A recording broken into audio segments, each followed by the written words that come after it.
அனைவருக்கும் வணக்கம். இந்த 2025ல செப்டம்பர் மந்த் நம்முடைய ராசி மற்றும் நம்முடைய லக்னத்துக்கு எப்படி இருக்கு அப்படிங்கறத இப்ப நம்ம டீடைலா கிளியரா பார்க்கலாம். வீடியோவை ஸ்டார்ட் பண்றதுக்கு முன்னாடி நீங்க நம்ம சேனலை சப்ஸ்கிரைப் பண்ணாம இருந்தீங்கன்னா மறக்காம சப்ஸ்கிரைப் பண்ணிக்கோங்க. அப்படியே பக்கத்துல இருக்க பெல் சிம்பலை கிளிக் பண்ணிக்கோங்க. அப்பதான் நாங்க போற இது போல யூஸ்ஃபுல்லான வீடியோக்கள் உங்களுக்கு உடனுக்குடனே நோட்டிபிகேஷனாக கிடைக்கும். இப்போது 8வது ராசியா வரக்கூடியது விருச்சிகம். விருச்சிக ராசி மற்றும் விருச்சிக லக்னத்தை சேர்ந்தவர்களுக்கு இந்த செப்டம்பர் மந்த் எப்படி இருக்கு அப்படிங்கறத பாக்குறதுக்கு முன்னாடி இந்த செப்டம்பர் மந்த்ல பிளானட்டரி பொசிஷன்லாம் எப்படி இருக்கு, கிரகங்கள்லாம் எந்தெந்த இடங்கள்ல டிராவல் பண்ணுது அப்படிங்கறத ஃபர்ஸ்ட் நம்ம டீடைலா கிளியரா பார்த்துடலாம். முதலாவதா நம்முடைய ராசிக்கு 4ஆம் இடத்துல ராகு பகவானுடைய சஞ்சாரம், அர்த்தாஷ்டம ராகு நடந்துகிட்டு இருக்கு. குரு பார்வையில ராகு இருக்கிறதுனால அதோடைய பாதிப்புகள் ஓரளவுக்கு டவுனா இருக்குன்னு நம்ம எடுத்துக்கலாம். இருப்பினும் 4ஆம் இடத்துல ராகு இருக்கிறது சில நிலைகள்ல ஒரு ஏற்றத்தாழ்வான பலன்களை கொடுக்குது. நான் அடுத்தது அதை உங்களுக்கு எக்ஸ்பிளைன் பண்றேன் டீடைலா. அடுத்து 5ஆம் இடத்துல சனி வக்ரம். இந்த வக்ர சனி அப்படிங்கிறது சில நிலைகள்ல நமக்கு நல்லது. ஆனா 3-4க்குரிய ஒரு கிரகம் 5ஆம் இடத்துல போய் அமர்ந்து வக்ரம் ஆகிறது கொஞ்சம் குற்றமான அமைப்பு. ஆதிபத்திய ரீதியா சில ஏற்றத்தாழ்வுகளை கொடுக்கும். ஆனா ஸ்தானத்தை ஓரளவுக்கு வலிமைப்படுத்தும். ஸ்தானத்துல இருக்கக்கூடிய பிரச்சனைகளை ஓரளவுக்கு நிவர்த்தி பண்ணும். அதன் வகையில இதை நம்ம பாசிட்டிவாவே எடுத்துக்கலாம். அடுத்து குரு அஷ்டமத்துல. குரு நமக்கு ரொம்ப முக்கியமான பிளானட். அதாவது 2-5க்குரிய ஒரு யோக கிரகம். அந்த கிரகம் போயிட்டு அஷ்டமஸ்தானம் அப்படிங்கிற விசேஷ ஆதிபத்தியம் இல்லாத ஒரு இடத்துல இருக்கு. மறைவு ஸ்தானத்துல போய் அமர்ந்திருக்கு. எனவே குரு பலம் நமக்கு டோட்டலா 0ல இருக்கு. குரு பகவானால பெருசா யூஸ் இல்லைங்கிற ஒரு அமைப்புல இருக்கு. அடுத்து நம்ம பாக்குறது சுக்கிரன் நம்மளுடைய ராசிக்கு 9ஆம் இடத்துல நல்ல நிலையில இருக்காரு. 7-12க்குரிய ஒரு கிரகம். அவர் போயிட்டு பாகியத்துல அமர்றது நல்லதுதான். அடுத்தது 10ஆம் இடத்துல சூரியன் புதன் கேதுடைய காம்பினேஷன். இதுல சூரியன் ஆட்சியா இருக்கிறதுனால இந்த மாதம் தொழில் உத்தியோகம் சார்ந்த விஷயங்களையும் வளர்ச்சியை கொடுத்துரும். அடுத்தது முக்கியமா 11ஆம் இடத்துல நம்முடைய ராசிநாதன். 11ல எந்த கிரகம் இருந்தாலும் ஸ்கோர் பண்ணும். அதிலே நம்ம ராசிநாதன் போய் அமர்றது இன்னும் ஒரு சிறப்பு இந்த மாதத்துல. அடுத்த இந்த மாதத்துல இருக்கக்கூடிய கிரக பயிற்சிகளை பொறுத்த வரைக்கும் 13ஆம் தேதி செவ்வாய் பகவான் நம்முடைய ராசிக்கு 11ஆம் இடத்துல இருந்து 12ஆம் இடத்துக்கு டிரான்சிட் ஆயிடுவாரு. அதனை தொடர்ந்து புதன் பகவான் நம்முடைய ராசிக்கு 10ஆம் இடத்துல இருந்து 11ஆம் இடத்துக்கு டிரான்சிட் ஆகி ஆட்சி உச்ச மூல திரிகோண நிலை அடையும். அதுவும் நமக்கு ஆல்மோஸ்ட் பாசிட்டிவ் தான். அடுத்தது பாக்குறது சுக்கிரன். சுக்கிரன் 14ஆம் தேதி நம்முடைய ராசிக்கு 9ஆம் இடத்துல இருந்து 10ஆம் இடத்துக்கு டிரான்சிட் ஆகி கேதுவோட கன்ஜெக்ஷன் ஆகுது. மாதத்தோட செகண்ட் ஹாஃப்ல கரெக்டா 16ஆம் தேதி சூரியன் நம்முடைய ராசிக்கு 10ஆம் இடத்துல இருந்து 11ஆம் இடத்துக்கு டிரான்சிட் ஆகி புதனோட கன்ஜெக்ஷன் ஆயிடுவாரு. இதுதான் இந்த மந்த்ல இருக்கக்கூடிய பிளானட்டரி பொசிஷன். இப்போ இந்த செப்டம்பர் மந்த் ராசி பலன்களை நம்ம டீடைலா கிளியரா பார்க்கலாம். முதலாவது அந்த செப்டம்பர் மாதத்தை பொறுத்த வரைக்கும் மாதத்தோட ஃபர்ஸ்ட் ஹாஃப் பொருளாதார ரீதியா நல்ல ஒரு வளர்ச்சியை கொடுத்துரும். பொருளாதார தேவைகள் எல்லாமே பூர்த்தி ஆகும். உடைய தேவைகளுக்கு தேவையான பொருளாதாரம்லாம் உங்களுக்கு கிடைச்சிடும். ஃபர்ஸ்ட் ஹாஃப் பொருளாதார ரீதியா பெருசா தடுமாற்றம் இல்ல. தொழில் உத்தியோகத்தை நம்ம அனலைஸ் பண்ணும்போது கொஞ்சம் சுமையான அமைப்பு இருக்கு. நிறைய பேர் பிடிக்காத உத்தியோகத்தை பிடிக்காத தொழிலை பண்ண வேண்டிய ஒரு சிச்சுவேஷன்ல டிராவல் பண்ணிட்டு இருப்பாங்க. இந்த மாதத்தை பொறுத்த வரைக்கும் சேஞ்சஸ் எதுவும் பெருசா இல்ல. ஆல்ரெடி இருக்கிறத இன்னும் நல்லபடியா நம்மளால நகர்த்த முடியும். அதுக்கு இந்த மந்த் பாசிட்டிவா இருக்கு. எனவே தொழில் உத்தியோகத்துல பெருசா குளறுபடியோ பிரச்சனையோ இல்ல. ஆல்ரெடி இருக்கக்கூடிய அந்த சுமையான அமைப்புகள்லாம் இந்த மாதத்துல ஓரளவுக்கு நியூட்ரலா இருக்கும். எல்லாத்தையும் தாங்கி அடுத்த கட்டத்துக்கு போறதுக்கான வாய்ப்புகள் கிடைக்கும். அதே மாதிரி தொழில் உத்தியோகத்துல சம்பள உயர்வு பதவி உயர்வு எதிர்பார்த்துக்கிட்டு இருக்கீங்கன்னா அது இப்போ கிடைக்கும். குறிப்பா உத்தியோகம் சார்ந்த விஷயங்கள்ல சம்பள உயர்வு பதவி உயர்வு எல்லாம் கிடைக்கும். தொழில இந்த மாதத்துல பெருசா நலிவு தன்மைகள்லாம் இருக்காது. ரொம்ப நெருக்கடி தன்மைகள் தொழில் ரீதியா பெருசா இருக்காது. இந்த மாதத்துல ஒரு நல்ல ப்ராஃபிட், தொழில் ரீதியா ஒரு நல்ல வளர்ச்சி, இதெல்லாம் நம்ம இந்த மாதத்துல எதிர்பார்க்கலாம்.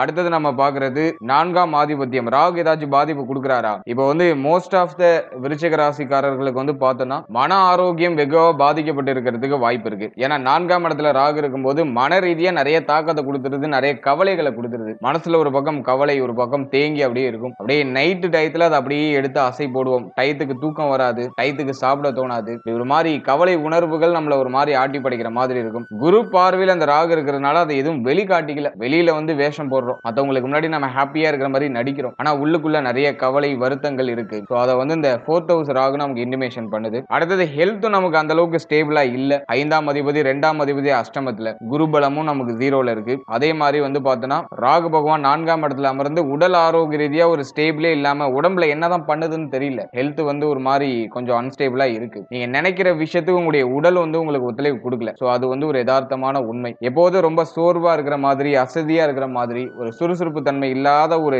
மனநிலையோட இப்ப டிராவல் பண்ண வேண்டிய சிச்சுவேஷன் விருச்சிகத்துக்கு டிஃபால்ட்டா இருக்கும். அது இந்த மந்த்னு இல்ல, போன மந்த்லயும் அந்த ஆக்டிவேஷன் இருந்துச்சு. இந்த மந்த்லயும் இந்த ஆக்டிவேஷன் இருக்கு. ஏன்னா குருவை பலம் இழந்த பார்வையை தான் ராகு பகவான் மேல செலுத்துறாரு. அதனால எதுவும் பிரச்சனைகள் கையை மீறி போகல. அதுதான் நமக்கு இருக்கிற ஒரு பாசிட்டிவான விஷயம். ஆனா பிரச்சனைகள் இருக்கு. அதை இந்த 4th ஹவுஸ் ராகு நமக்கு இன்டிமேஷன் பண்ணுது. அடுத்தது நம்ம பாக்குறது தாயாருடைய உடல் ஆரோக்கியம் சார்ந்த விஷயங்களை நம்ம கொஞ்சம் கவனமா இருந்துக்கணும். தாயார் சார்ந்த விஷயத்துல கொஞ்சம் அக்கறை தேவை. ஏன் அப்படி சொல்றேன்னா 4ஆம் அதிபதி 5ஆம் இடத்துல வக்ரமா இருக்காரு. 4ஆம் இடத்துல ஆல்ரெடி ராகு பகவானுடைய சஞ்சாரம். சோ இந்த காம்பினேஷன் அவ்வளவா சிறப்பு இல்ல. அதனால தாயாருக்கு ஹெல்த் ரீதியா கொஞ்சம் அன்ஸ்டேபிளான சிச்சுவேஷன் கிரியேட் ஆகும். தாய் வழி உறவுகளால சில மன உளைச்சல்கள் ஏற்படலாம். ஆகவே தாயார் சம்பந்தப்பட்ட விஷயங்களை நம்ம கொஞ்சம் கவனமா இருக்கணும். தாயாரோட அடிக்கடி கருத்து போராட்டங்கள் ஏற்படுறதுக்கு வாய்ப்பு இருக்கு. சோ அதுலயும் நம்ம கொஞ்சம் அவேரா இருந்துக்கணும். அடுத்து அந்த வண்டி வாகனம் இதுல எல்லாம் அடிக்கடி செலவு வர மாதிரியான ஒரு மனநிலை கொடுக்கும். அல்லது வண்டி வாகனத்தை அடிக்கடி சேஞ்ச் பண்ண வேண்டிய ஒரு சிச்சுவேஷனை கொடுக்கும். சோ அதுலயும் நம்ம கொஞ்சம் கவனமா இருக்கணும். அடுத்து ஃபேமிலி ரிலேட்டடா நம்ம பார்க்கும்போது 2ஆம் அதிபதி அஷ்டமத்தில் அமர்ந்து தன்னுடைய சமசப்தம பார்வையால 2ஆம் இடத்தை பார்க்கிறாரு. சோ இது ஓரளவுக்கு பரவாயில்ல. ஆனா குடும்பத்துல நிறைய சுமை அமைப்பு இருக்கு. குடும்பத்துல நிறைய கமிட்மெண்ட் இருக்கு. தேவைகள் இருக்கு. எதை நம்ம ஃபர்ஸ்ட் பாக்குறதுன்னு தெரியல. ஒரே கன்ஃபியூஷனா இருக்குங்கிற அந்த ஒரு மனநிலையில விருச்சகம் இப்போ டிராவல் ஆயிட்டு இருக்காங்க. மோஸ்ட்லி நிறைய பேர் வந்து ஃபேமிலி விட்டு பிரிஞ்சு இருப்பாங்க. ஏன்னா 2ஆம் அதிபதி 2ஆம் இடத்துக்கு சமசப்தம இடமான 8ஆம் இடத்துல அமர்ந்து 2ஆம் இடத்தை பார்க்கிறாரு. நிறைய பேருக்கு வந்து பார்த்தோன்னா குடும்பத்தை விட்டு பிரிந்து வெளியூர், வெளி மாநிலம், வெளிநாட்டுல இருக்கக்கூடிய ஒரு அமைப்பை ஏற்படுத்தும். இது இப்ப ஃபேமிலி கூட மேக்ஸிமம் நிறைய பேர் இருக்க முடியாது. அப்படியே நீங்க ஃபேமிலி கூட இருக்கீங்கன்னா ஃபேமிலிக்குள்ள நிறைய கருத்து போராட்டம், ஃபேமிலியில ஒரு நிம்மதி இல்லாத ஒரு சிச்சுவேஷன், வீட்டுக்கு வந்தாலே நிம்மதி இழக்கிற மாதிரியான ஒரு மனநிலையை கிரியேட் பண்ணி விட்டுரும். அதனால மோஸ்ட்லி வந்து தொழில் நிமித்தமாகவோ, உத்தியோக நிமித்தமாகவோ, அல்லது கல்வி சார்ந்த விஷயங்கள் நிமித்தமாகவோ வீட்டை விட்டு நீங்க பிரிந்து தூரமா இருக்கிறது ஃபேமிலியை இன்னும் பலப்படுத்தும். குடும்ப உறுப்பினருடைய சப்போர்ட் உங்களுக்கு கொண்டு வந்து சேர்க்கும். அதனால கொஞ்சம் பிரிஞ்சு இருக்கிறதுக்கு ட்ரை பண்ணுங்க. அது உங்களுக்கு பாசிட்டிவான ரிசல்ட்டை கொடுக்கும். மோஸ்ட்லி நிறைய பேர் பிரிஞ்சு தான் இருப்பாங்க. நிறைய பேர் வந்து ஃபேமிலியை மிஸ் பண்ணுவாங்க. குடும்பத்து கூட அதிகமா டைம் ஸ்பெண்ட் பண்ண முடியல அப்படிங்கிற மாதிரியான ஒரு சில கவலைகள், வருத்தங்கள்லாம் இருக்கும். அதே சமயத்துல ஃபேமிலி ரீதியா நிறைய சுமையான அமைப்பை கொடுக்கும். நிறைய கமிட்மெண்ட், நிறைய பொறுப்பை கொடுத்துரும். இப்போ வந்து குடும்பத்துடைய தேவைகளை பூர்த்தி செய்யறதுக்கு போராடுவீங்க. சோ அந்த அமைப்பை இது காமிக்குது. அஷ்டமத்துல குரு இருக்கிறது வந்து பார்த்தோன்னா ஹெல்த் அன்ஸ்டேபிள் பண்ணும். உடல் ஆரோக்கியம், குறிப்பா கண், உங்களுடைய நேத்திரம், கண் சம்பந்தமான பிரச்சனைகள் ஏதாச்சும் கொடுக்கறது வாய்ப்பு இருக்கு. அதே மாதிரி நீங்க சீனியர் சிட்டிசனா இருக்கீங்கன்னா அந்த நேரத்தில் உங்களுக்கு கண்ணில் ஏதாச்சும் ஆப்ரேஷன் அல்லது கண் சம்பந்தப்பட்ட விஷயங்கள கண்ணாடி போட வேண்டிய சிச்சுவேஷன் இதெல்லாம் கிரியேட் ஆகலாம். அதுக்கான சிம்டம்ஸை இது கொடுக்கும். ஸோ அதில் கொஞ்சம் கேர்ஃபுல்லா இருந்துக்கணும். அதே போல உடல் ஆரோக்கியம் நம்ம எடுத்துக்கும் போது நம்மளுடைய கணு, கால், மேல் மார்பு, நுரையீரல் சம்பந்தப்பட்ட விஷயம், அடுத்து நம்முடைய இருதயம், மார்பக பகுதி இது சம்பந்தப்பட்ட விஷயம், நம்முடைய கால் பாதம் அது சம்பந்தப்பட்ட விஷயம். சோ இதுல எல்லாம் நம்ம கொஞ்சம் கவனமா, கொஞ்சம் அவேர்னஸா இருக்கணும். சோ இது சம்பந்தமான இடங்கள்ல ஏதாச்சும் பிரச்சனைகள் ஏற்பட்டு நீங்கலாம். சோ இதுல நம்ம கொஞ்சம் கவனமா இருந்துக்கணும். அதே மாதிரி கழிவு நீக்க உறுப்புகள், உணவு சம்பந்தப்பட்ட விஷயம், நம்ம சாப்பிடக்கூடிய உணவு சம்பந்தப்பட்ட விஷயம். சோ இதுல எல்லாம் நம்ம கொஞ்சம் கவனமா இருக்கணும். ஏன்னா அந்த நேரத்துல உணவே விஷமா மாறுறதுக்கு வாய்ப்பு இருக்கு. ஏன்னா குரு வந்து ஒரு சுபகிரகம் அஷ்டமத்துல இருக்கும்போது உணவால ஏற்படக்கூடிய பிரச்சனைகள், நம்மளுடைய ஆசையால நம்ம கண்ட உணவுகளை சாப்பிடுவோம். அந்த உணவு நமக்கு வந்து பிற்பகுதியில பிரச்சனையை கிரியேட் பண்ணலாம். அதனால உணவு சம்பந்தப்பட்ட விஷயங்களை கவனமா இருந்துக்கணும். இதெல்லாம் நீங்க இந்த மந்த்ல கொஞ்சம் பராமரிக்க வேண்டிய ஒரு பார்ட்டா இருக்கு. அடுத்து திருமண முயற்சி, திருமண வாழ்க்கை. சோ இதெல்லாம் நம்ம அனலைஸ் பண்ணும்போது 7ஆம் அதிபதி பாக்கியத்துல திருமண முயற்சியில தாராளமா செய்யலாம். குருபலம் இல்லைனாலும் கவலை வேண்டாம். சுக்கிர பலம் ரொம்ப நல்லா இருக்கு. குரு 7ஆம் அதிபதி வந்து பார்த்தோன்னா சுக்கிரனுக்கு பக்கத்துல 9ஆம் இடமாகிய பாகிய ஸ்தானத்துல இருக்காரு. அதனால திருமண முயற்சிகளை பண்ணலாம். திருமண முயற்சியில சுப செய்திகள் கிடைக்கும். திருமண முயற்சிகள் இருந்த தடை தாமதங்கள் இந்த மாதத்துல மேஜரா இருக்காது. சோ தாராளமா பண்ணலாம். சுப செய்திகள் உண்டு. அடுத்து திருமண வாழ்க்கையை பொறுத்த வரைக்கும் கடந்த காலகட்டங்களில் வாழ்க்கை துணையால ஏற்பட்ட கருத்து போராட்டம், பிரச்சனைகள்லாம் இப்ப சரியாகும். வாழ்க்கை துணையால ஆதாயம், வாழ்க்கை துணையுடைய பரிபூர்ணமான ஒத்துழைப்பு அதெல்லாம் அந்த மாதத்துல சூப்பரா கிடைக்கும். சோ அதெல்லாம் நான் ஒரு பாசிட்டிவா பாக்குறேன். வாழ்க்கை துணைக்கு உடல் ஆரோக்கிய ரீதியா ஏதாச்சும் பிரச்சனை இருந்துச்சுன்னா அதெல்லாம் இப்போ சரியாகும். மேஜரா வாழ்க்கை துணையோட இருந்த கருத்து போராட்டங்கள் குறையும். அடுத்து நம்ம முக்கியமா பாக்குறது நண்பர்கள், நட்பு வட்டாரம் இது சம்பந்தப்பட்ட விஷயங்கள் இருந்த பிரச்சனை இப்போ சரியாகும். நண்பர்களால் ஆதாயம், புதிய நண்பர்களுடைய பழக்க வழக்கம், பெரிய பொறுப்புல இருக்கக்கூடியவர்களுடைய பழக்க வழக்கங்கள்லாம் கிடைக்கும். சோ அதெல்லாம் இந்த மந்த்ல நம்ம பாசிட்டிவா எடுத்துக்கலாம். அடுத்த இந்த மந்த்ல பொருளாதாரத்தை பொறுத்த வரைக்கும் பெருசா தடுமாற்றங்கள் இருக்காது. ஆனா 13ஆம் தேதிக்கு மேல செலவு தாறுமாறா இருக்கும். ஏன்னா வந்து ராசிநாதனே 12ஆம் இடத்துக்கு வராரு. நிறைய செலவு செய்யக்கூடிய அந்த மனநிலையை கிரியேட் பண்ணிடும். 13ஆம் தேதிக்கு மேல கையில இருக்கிற பணம்லாம் அப்படியே குறையிற மாதிரி, கரையிற மாதிரி இருக்கும். அதனால நல்ல விஷயங்கள் இன்வெஸ்ட் பண்ணி வச்சுக்கிறது ரொம்ப நல்லது. அடுத்தது வந்து இந்த மந்த்ல உங்களுடைய சுய முன்னேற்றத்துக்கு அதிகமா நீங்க இன்வெஸ்ட் பண்ணுவீங்க. உங்களை இன்னும் இம்ப்ரூவ் பண்ணிக்கிறதுக்கு ஏதாச்சும் நீங்க செலவு பண்ணுவீங்க. சோ அது சார்ந்த விஷயங்கள விரைய செலவுகள் உண்டு. இந்த மந்த்ல இந்த உணவு சம்பந்தப்பட்ட விஷயம், உடைய இந்த ஆடம்பரம், உங்களுடைய அத்தியாவசிய பொருட்கள் இதுக்கெல்லாம் எந்த ஒரு பஞ்சமும் வந்துராது. இந்த மந்த்ல நல்லா உங்களுக்கு தேவையான விஷயங்கள் எல்லாம் விரும்பி வாங்கி அந்த கொடுத்து வாங்கி இந்த செலவு செய்யறதுல இந்த மந்த்ல கொஞ்சம் மும்முரமா இருப்பீங்க. அதுல உங்களுக்கு பாசிட்டிவான ரிசல்ட் உண்டு. மகிழ்ச்சியான மாற்றங்கள் நிறைய இருக்கு. சோ அதெல்லாம் நான் வந்து விருச்சகத்துக்கு ஒரு பாசிட்டிவா நான் சொல்றேன். அடுத்தது குழந்தை குழந்தை பாக்கியம், பிள்ளைகள் சார்ந்த விஷயம் இதெல்லாம் பொறுத்த வரைக்கும் 5ல சனி வக்ரமா இருக்காரு.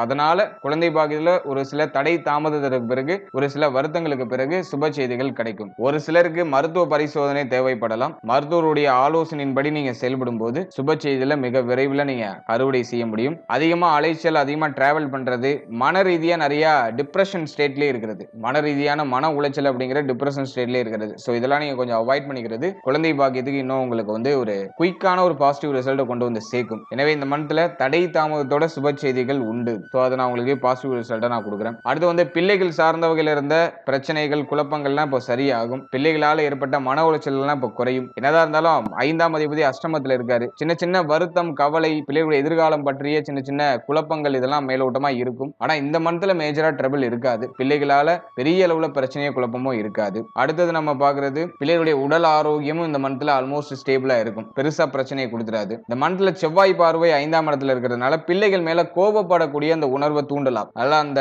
கோப உணர்வுகள் எல்லாம் கொஞ்சம் குறைச்சி பிள்ளைகளை கொஞ்சம் அனுசரிச்சு செயல்படுறது நல்ல பலன்களை பெற்றுக் கொடுக்கும். அடுத்த பூர்வீக சொத்துல இருக்கக்கூடிய வில்லங்கங்கள் இந்த மந்த்ல மேஜரா இருக்காது. பிரச்சனைகள் மேஜரா இருக்காது. பூர்வீக சொத்து ரிலேட்டட் ஏதாச்சும் பிரச்சனை போயிட்டு இருக்குன்னா அது இந்த மந்த்ல உங்களுக்கு மேஜரா ட்ரபிள கொடுத்துறாது. சோ அதெல்லாம் ஓரளவுக்கு நியூட்ரலா நகர்ந்துரும். அடுத்து காதல் உறவு, காதல் சார்ந்த விஷயம், காதல் உறவு திருமண உறவா கன்வெர்ட் பண்ணலாமா அது சம்பந்தப்பட்ட விஷயங்களை நம்ம அனலைஸ் பண்ணும்போது 5ஆம் இடத்துல சனி வக்ரம், 5ஆம் அதிபதி அஷ்டமத்துல ஆல்ரெடி நிறைய பேருக்கு காதல் உறவால நிறைய மன உளைச்சல், மன வருத்தங்கள் இருக்கும். அந்த அளவுக்கு பாசிட்டிவா இல்ல. காதல் உறவு சார்ந்த விஷயங்கள்லாம் கொஞ்சம் ஒரு மாதிரி அன்ஈஸியா தான் இருக்கு. காதல் உறவு சார்ந்த விஷயங்கள் இருக்கீங்கன்னா இப்போ உங்களுடைய மனநிலையானது கொஞ்சம் ஒரு மாதிரி டவுனா ஃபீல் பண்றதுக்கு வாய்ப்பு இருக்கு. இந்த மந்தை பொறுத்த வரைக்கும் நல்ல அட்ஜஸ்ட்மெண்ட், கொஞ்சம் விட்டு கொடுத்து நிதானமா நம்ம டிராவல் பண்றது நல்ல பலன்களை கொடுக்கும். காதல் உறவு திருமண உறவா கன்வெர்ட் பண்றதுக்கு இந்த மந்த் அவ்வளவா ஃபேவரா இல்ல. சோ ஃபேமிலில எல்லாம் அந்த பேச்சுவார்த்தைகளை இந்த மந்த்ல எடுக்க வேண்டாம். கொஞ்சம் தள்ளி போடுங்க. பொறுமையை காக்குறது நல்ல பலன்களை பெற்றுக் கொடுக்கும்.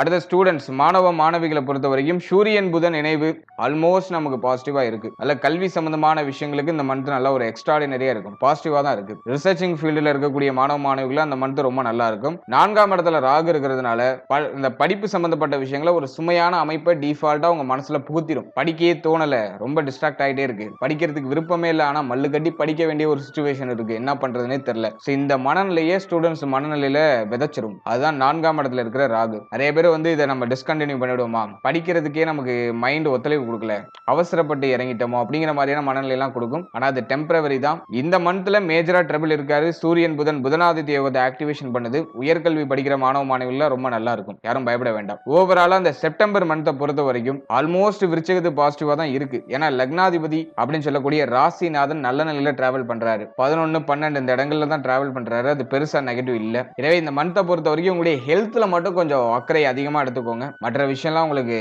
ஆல்மோஸ்ட் ஃபேவரா இருக்கு. வாழ்த்துக்கள்.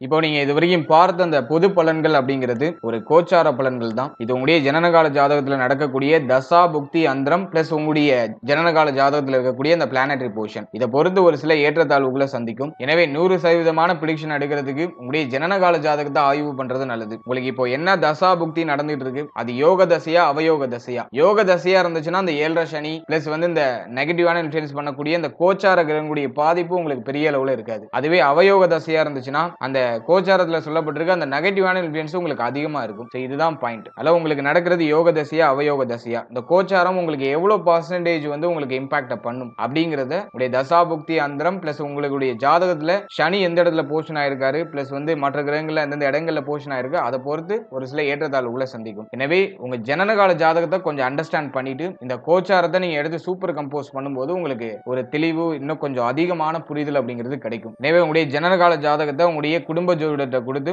ஒரு வாட்டி ரீட் பண்ணிட்டு கோச்சாரத்தை நீங்க எடுத்து சூப்பர் கம்போஸ் பண்ணுங்க. அது இன்னும் உங்களுக்கு வந்து தெளிவான ஒரு மனநிலையை கொடுக்கும். மேலும் நம்முடைய சேனல்ல இதுக்கு முன்னாடி ஒரு லக்னம், ஒரு ராசி, ஒரு நட்சத்திரம், இது எல்லாத்துக்கும் ஜெனரல் பிரிடிக்ஷன் அப்படிங்கிற ஒரு செக்மெண்ட்ல வாழ்க்கை பலனை நம்ம டீடைலா எக்ஸ்பிளைன் பண்ணி ரிலீஸ் பண்ணிருக்கோம். அந்த பதிவுலாம் நீங்க பார்க்காம இருந்தீங்கன்னா மறக்காம செக் பண்ணி பாருங்க. அதை பார்க்கும்போது உங்களை பற்றிய உங்களுடைய வாழ்க்கை பற்றிய ஒரு தெளிவு, ஒரு புரிதல் உங்களுக்கு கிடைக்கும். மேலும் நம்முடைய சேனல்ல கோச்சார பொது பலன்கள்லாம் டீடைலா எக்ஸ்பிளைன் பண்ணி ரிலீஸ் பண்ணிட்டு வரோம். குரு பயிற்சி, சனி பயிற்சி, ராகு கேது பயிற்சி, அப்கமிங்ல இருக்கக்கூடிய இந்த குரு வக்ர பயிற்சி பிளஸ் வந்து சனி வக்ர நிவர்த்தி பலன், இதெல்லாம் அப்கமிங்ல நம்ம ப்ரிப்பேர் பண்ணிட்டு இருக்கோம். அதெல்லாம் உங்களுக்கு அடுத்தடுத்து ரிலீஸ் ஆகும். எனவே அந்த பதிவுகள்லாம் உங்களுக்கு வந்து சேரணும்னு ஆசைப்பட்டீங்கன்னா இந்த சேனலை மறக்காம சப்ஸ்கிரைப் பண்ணிக்கோங்க. மேலும் இந்த பதிவு பற்றிய ஃபீட்பேக்லாம் என்ன அப்படிங்கறத கமெண்ட் செக்ஷன்ல சொல்லுங்க. அடுத்தது உங்களுக்கு என்னென்ன காம்பினேஷன்ஸ்ல வீடியோஸ் கொடுக்க முடியும் அப்படிங்கறத நாங்களும் இன்னும் ரிசர்ச் பண்ணி ஒரு பெஸ்டான சர்வீஸ் உங்களுக்கு கொடுக்கறது நாங்க ட்ரை பண்றோம். And finally very limited time, so be cool, stay happy, stay healthy and enjoy. வாழ்த்துக்கள். நன்றி.